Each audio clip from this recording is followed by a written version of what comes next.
Hi there ladies and gents, welcome to the Techno Garage Services channel. My name's Drinkwater. Hope you're all doing okay. Now just to sort of put this in perspective as to why I'm offering this and why I'm doing this. I've been playing about with Bosch KTS systems for about 20 years or so now, a little bit longer in actual fact, back to the very early days of KTS. I actually remember the earliest model, the KTS 300. Then the KTS 500 when it started to get really serious, proper PC based laptop diagnostics. Then the KTS 650 came along, then the KTS 670, and then all the derivatives of the 650 and the 670. They were the 520, the 550, then the 540 and the 570, and now the 560 and 590. I've been playing about with all of those over the years. I worked for a company for some years selling that equipment as well. I then have been teaching for Bosch for a number of years, but I just want to make it plain at this point in time, I no longer teach for Bosch. I now teach for a number of other companies around the country, and I don't sell any Bosch product anymore. We decided to pull out of selling the Bosch product because really there was very little money in it. We're actually selling the product. What we do still do is we do still support the product, we repair the product and that sort of thing. But I've got absolutely no axe to grind here at all. All I can say is that the Bosch equipment tends to be the first product I pull out of the cupboard to go and actually do any diagnostics on vehicles, simply because A, I'm very familiar with the product.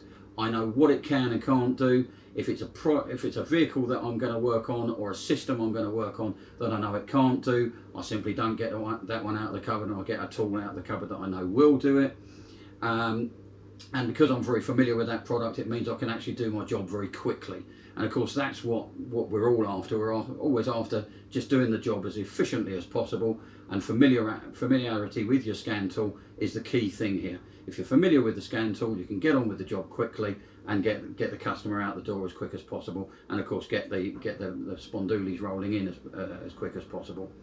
I'm not aiming to give you a whole Bosch KTS training course during this video, but I'm hoping to go through a few things with you guys that might just help. You might not know about them already, and hopefully this video will just help you there. In addition to that, I've had a few people who are interested in buying Bosch KTS, but they've sort of perhaps had a look at it a few years ago and decided it wasn't for them, and maybe now we can make you interested in it once again when you've seen some of the advances and movement forward on the KTS. So I'm working from home. This is my garage at home. It's not very salubrious, I have to admit. We're going to be doing some of it outside, but that's no problem at all. The weather's been good to us all just recently. So with no further ado, let's just get on and get outside and actually go and do some work on the vehicle using Bosch KTS. Thanks guys, hope you enjoy it. Okay guys, we're going to just talk about some of the hardware involved with Bosch KTS, and in keeping with most modern diagnostic systems, they use a VCI module not dissimilar to this. Now this happens to be the previous generation, which is the only one I've got here at the moment. This is a KTS 570. As I say, this was their previous generation machine. KTS 570 was the model with the oscilloscope. KTS 540 was the model without the oscilloscope. Prior to that, the previous generation was the KTS 520 and 550. The 550 had the oscilloscope, the 520 didn't. They're obsolete now, they're not covered by Bosch anymore, and if you see one of those about, people offering it to you saying that, you know, it'll work with the Bosch software, it will only work with Bosch software up to a certain year, so it'll be running probably a hacked version of the software, and it'll be a bit old hat now, so I'd avoid that like the plague. Having said that, if you've still got a 520 or a 550 sitting around, they are worth a couple of bob on eBay, because there's some people in other countries that buy those off you and will actually convert them and make them work as a P-Whiz, working on a laptop as a Porsche P-Whiz tester, so they might still have a bit of value if you've got one sitting around. As I say, the later generation was the 570 and the 540 that I've got here. Identical devices, work in the same way, but the advantage they had over the old 550 and 520 was that they were Bluetooth connectivity to the vehicle, so therefore your VCI module plugs in the car and talks via Bluetooth to your laptop. The latest generation machines that they do are now the 560 and the 590. The 560 is the model without the oscilloscope, the 590 is the model with the oscilloscope. The slight developments that came along on those compared to the previous versions was that the new ones have a slightly faster scope in the 590. The scope is now more adaptable and more usable than the scope that was in the 570. And both the 560 and 590 can cope with most of the DOIP systems as well. So the diagnostics over internet protocol that's now increasingly coming into some of the later vehicles. Volvo have started using DOIP, Land Rover and Jaguar have started using DOIP, and some other manufacturers have as well. So that's obviously, you know, a bit of a step forward. If you're still sitting on a KTS 670, again, might have a bit of value out there if you want to sell it, because some people convert those into P-Wiz Porsche machines. But unfortunately, Bosch stopped the support for the KTS 670 at the end of 2018, I believe it was. And as a result, they're basically obsolete now. The software won't work. The latest software won't work on those. So you'd be stuck with an old version of the software if you end up buying one of those. And again, they do get punted around on eBay occasionally. So you just need to be a bit careful about what it is that you're actually buying. A lot of people sort of say to me, oh, what should I buy to go with my KTS 560 or 590? Quite often get asked that question, what machine should I use, what laptop? And a lot of people seem really sort of eager to use a Panasonic Toughbook or something along those sort of lines, or one of these GTAC machines or whatever. Now, the problem with those is they're quite expensive to buy in the first place. You know, you can easily spend a couple of grand or more on a Panasonic Toughbook. And I always sort of say to them, well, have a think about it. How many £300 laptops have you got to throw on the floor before you've paid for a really expensive laptop, like a ruggedized laptop like a Panasonic Toughbook? So in a lot of cases, most people just end up buying a £300 laptop from PC World or wherever, and ending up using that as the machine that they use with their KTS diagnostic tool. The beauty of that is, as I say, if you do end up breaking it, it's not mega money to replace. And the good thing is, of course, as Windows develops and you know, the machines get effectively slower and slower because they're getting older, it's cheap to replace again. Whereas, you know, if you go and buy a Panasonic Toughbook and you want to replace it again in 3 years' time, it's another £2.5 grand to go and pay out. So, you know, at the end of the day, you pay your money, you take your choice. So do it the way you want to do it, and you know, just whatever works for you. Now, when it comes to actually connectivity, when we're using the KTS in normal everyday life, we will generally use it in Bluetooth mode. You can connect it via USB if you want to, and you can permanently use it in USB mode. Some people prefer to do that because they find it just more reliable. Whenever it comes to update time, when we get the updates on the machine, you need to update the firmware in the actual VCI module. So when you do the update to the VCI module, you must connect the USB connection to your laptop, because otherwise the firmware won't update. They do that to just protect the EEPROM in the KTS, to make sure that we don't run the risk of having a failure of the firmware update, and that means that you know, rendering the thing completely a useless brick. When it comes to using the machine for pass-through, which the KTS 570 and 540 versions and the 590 and 560 are all capable of pass-through, you must use it in hardwire mode through USB. Again, when we're using it for pass-through, often we're using it for things like programming and that sort of thing. So they want you to do it to make sure that that is the reliable way of doing it via USB. When it comes to pass-through, I'm not going to get into doing pass-through in this video, because a few people asked me if I would. I'm going to be totally honest with you. I haven't got all the details that I need on this particular laptop to be able to do any of the pass-through work. And we get into a whole minefield of subscribing to various websites, the vehicle manufacturers' websites, in order to be able to do pass-through, and it's a real minefield. You'd almost have to do a video just for GM, and a video just for doing Peugeot, and a video for doing just Ford and that sort of thing, so that you can actually sort of introduce the whys and wherefores of subscribing to each of those.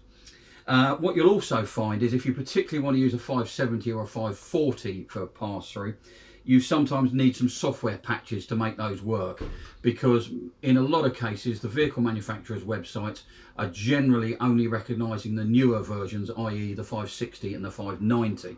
So that in itself can lead to a bit of a problem, because you end up having to have a software patch to make it recognise the 540 and the 570. So again, you know, it's just a few pitfalls there.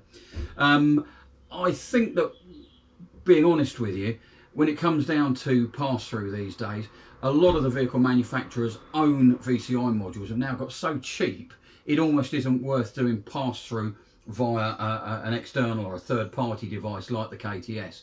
You know, if you look at things like, you know, the VAS 6154 and things like that, it's got so cheap now that that's the cheapest way of going and then subscribing to Odis and getting yourself full dealer capability using Odis and the genuine VCI module, because you then haven't got to effectively use pass-through on the KTS. But that's just my opinion. You know, you might decide that buying a KTS is the way to go forward and doing some pass-through that way.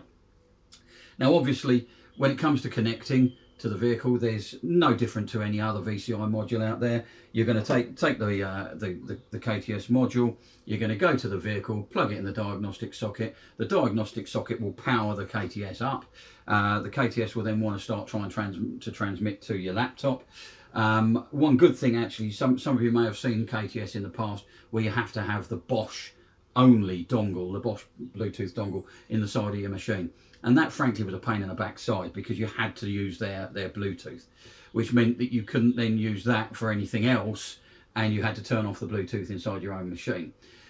Fortunately, a few years ago, Bosch improved the way that they did their Bluetooth, and now you can use the Bluetooth inside your machine, built in, and that means you can use it for anything else as well. So that means you can have multiple VCI modules connected, not at the same time of course, but set up and working on the same laptop, so you're not sort of just having to have a Bosch laptop just for the Bosch machine.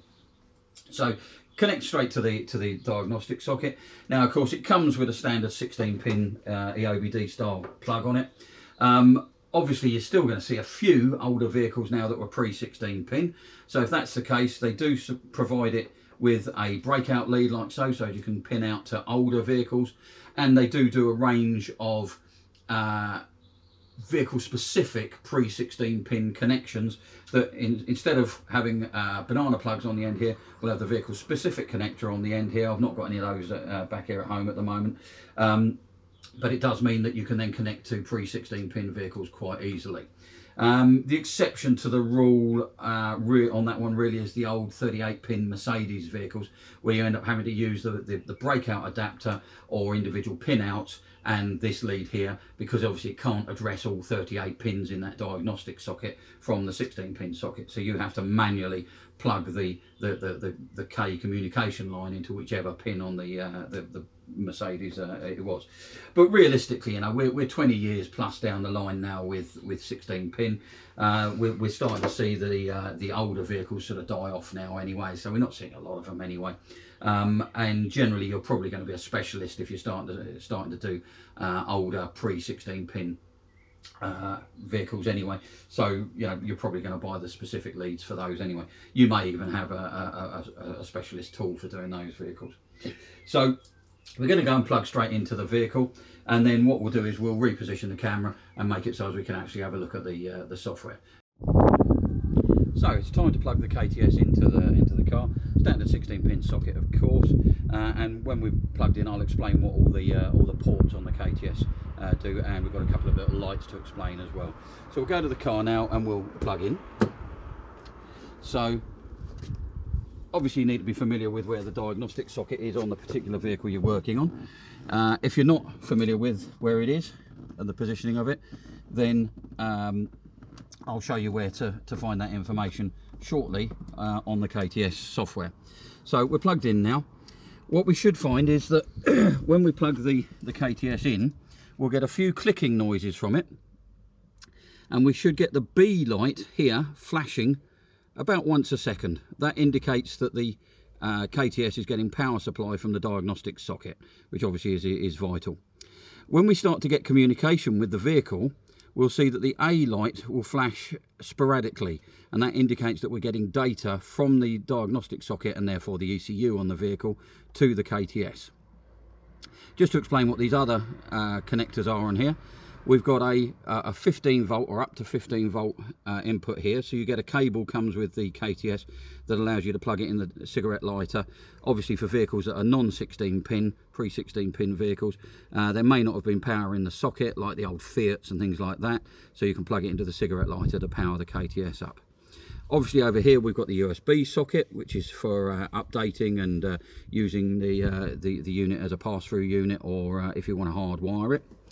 And on the other end we have the connector that the 16 pin connector goes onto, and then we've got 4 connections just here, unless of course you've got a 540 or a 560, in which case you'll only have 3 connectors. And basically you've got channel 1 positive and negative for the meter and oscilloscope, and then you've got channel 2 positive, and then a common ground here. So if you're doing something that's floating ground, it's got to go through channel 1. If you're doing something that's got a reference to earth, you can put it through channel 2.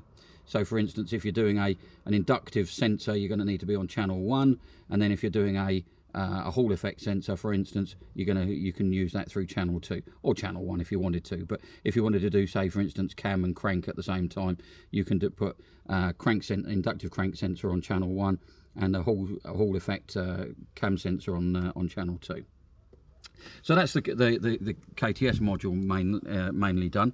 What you will find on the back here is you've got some clips that you can undo, and this contains a multiplexer. And this multiplexer here, I'm not going to pull it out while it's plugged into the power supply, but this multiplexer basically allows the KTS to be modified over the years.